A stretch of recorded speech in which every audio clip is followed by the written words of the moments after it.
Après 2 jours de réflexions intenses, nous voici au terme de la première réunion d'experts sur la prévention de l'intégrité du sport. Je ne voudrais pas ajouter un discours trop long à la synthèse que Madame la directrice vient de nous faire, ni que Monsieur le ministre du Kenya vient de nous faire, mais je voudrais juste, pour ma part, au nom du gouvernement ivoirien, remercier tous les participants pour la qualité des réflexions et la convivialité qui a prévalu tout au long de cette rencontre. Plus particulièrement, j'exprime ma reconnaissance à la direction de la division de la jeunesse, de l'éthique et du sport de l'UNESCO, au bureau de l'UNESCO à Abidjan, aux experts venus des pays amis de la Côte d'Ivoire et à toutes les autorités qui ont effectué le déplacement. Vous me permettrez de remercier plus particulièrement Monsieur le ministre de la Culture, des Sports et des Arts du Kenya et le féliciter pour le travail immense qui a été accompli à la tête de son département ministériel, le remercier pour ce témoignage édifiant qu'il vient de nous délivrer en espérant qu'il ne ratera pas son avion à l'aéroport d'Abidjan. Je pense que vu son témoignage, on donnera des instructions pour que l'avion l'attende. Mesdames et messieurs, je voudrais également féliciter l'ensemble des participants du fait que cette réunion a répondu à nos attentes. 2 jours durant, nous avons suivi avec un grand intérêt les exposés et les débats sur les différents thèmes de la table ronde développés par les experts. Les communications et les échanges constructifs de haut niveau sur 4 volets, Madame l'a rappelé tout à l'heure, mais je voudrais revenir là-dessus, à savoir un renforcement des coopérations entre les autorités publiques et le mouvement sportif, le nouveau rôle des principaux acteurs du mouvement sportif, la lutte contre le dopage, un modèle d'encadrement à suivre et les nouveaux dangers en matière de protection de l'intégrité du sport. Ces échanges ont permis évidemment d'attirer notre attention sur la nécessité de protéger l'intégrité du sport.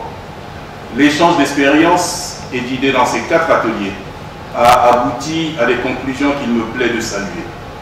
Après cette réunion du donner et du recevoir, il appartient à chacun de nous de faire en sorte qu'il y ait un suivi de nos recommandations dans nos différents états. Vous savez tout aussi bien que moi que le sport rapproche les peuples et transcende les différences sociales, culturelles et les croyances. Il est facteur d'intégration, d'éducation, de santé. En un mot, c'est un puissant vecteur de développement durable. Malheureusement, il a été relevé durant ces travaux que la ferveur suscitée par le sport est exploitée quelquefois à des fins illicites.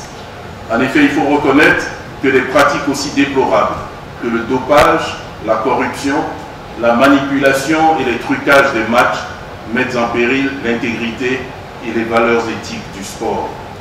En même temps, je me réjouis du fait que l'ensemble des acteurs concernés, mouvements sportifs, partenaires privés, autorités publiques, experts, tous soient conscients des risques et de la réalité de cette menace pour chacun de nous. Il faut que les uns et les autres s'inscrivent dans cette démarche de protection de l'intégrité et que des actions communes soient menées afin de lutter contre ces fléaux qui ternissent l'image du sport. Une collaboration renforcée et coordonnée entre tous les acteurs concernés apparaît comme une nécessité impérieuse. Elle doit être envisagée tant au niveau national qu'international. Cependant, la prévention et la mise en place de systèmes d'alerte ne sont évidemment pas suffisantes. Un volet répressif et une politique coercitive adaptées doivent être conçues et mises en œuvre. Si on ne veut pas être contraint d'agir en réaction comme il est généralement de coutume en matière de dopage, il faut mener des actions dès à présent.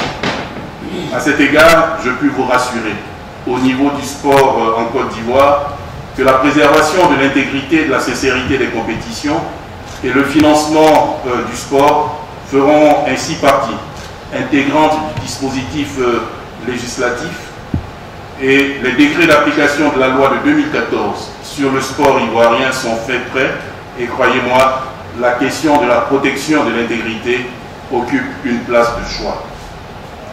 Toutefois, en reconnaissant les efforts qui sont faits à la matière par tous les acteurs du sport, j'invite le mouvement sportif à répondre aux exigences légales et à s'autoréguler afin d'assurer la protection de son intégrité et de la sincérité de ses compétitions. Je ne demande pas aux fédérations sportives, je salue au passage le président de la conférence des présidents de fédérations de notre pays, de se substituer aux autorités publiques dans la poursuite d'infractions complexes. Cependant, elles peuvent adopter des mesures disciplinaires portant sur des interdictions simples dont les preuves peuvent être facilement établies afin de dissuader les acteurs de la compétition de se laisser tenter par des dérives dont ils ne perçoivent pas toujours les conséquences. Il faut en convenir, aucun pays ne peut demeurer isolé sur cette problématique de la préservation de l'intégrité et de la sincérité des compétitions sportives, dont le caractère transfrontalier a été souligné au cours de cette rencontre. Il nous faut parvenir à l'élaboration de politiques intégrées et à une synergie d'action dans la lutte contre ces formes de délinquance qui menacent l'intégrité du sport. C'est pour cela qu'il me plaît de saluer l'initiative du gouvernement ivoirien, du bureau régional de l'UNESCO et surtout de la direction de la division de l'éthique et du sport de l'UNESCO qui ont accepté dans un temps très court d'organiser cet atelier qui nous permettra d'envisager l'avenir avec des instruments qui permettront au sport africain et plus particulièrement au sport de nos pays de pouvoir conserver ces valeurs qui font la force du mouvement sportif et qui permettent à des jeunes qui se donnent de manière propre, de manière nette, à faire monter ce que nous appelons de nos voeux, c'est-à-dire aller toujours plus haut, plus loin. C'est cela la force du sport et nous voudrions que nous puissions garder cette grandeur, cette valeur qui fait du mouvement sportif un mouvement qui réunit tous les peuples. C'est sur ces notes d'espoir et convaincu que nous pouvons relever ce défi ensemble que je voudrais clore la première réunion d'experts sur la protection de l'intégrité du sport et souhaiter un bon retour à ceux qui ont effectué les déplacements et plus particulièrement à Monsieur le ministre kenyan des Arts, de la Culture et des Sports. Je vous remercie. À l'instant, le ministre François Albert Amichia.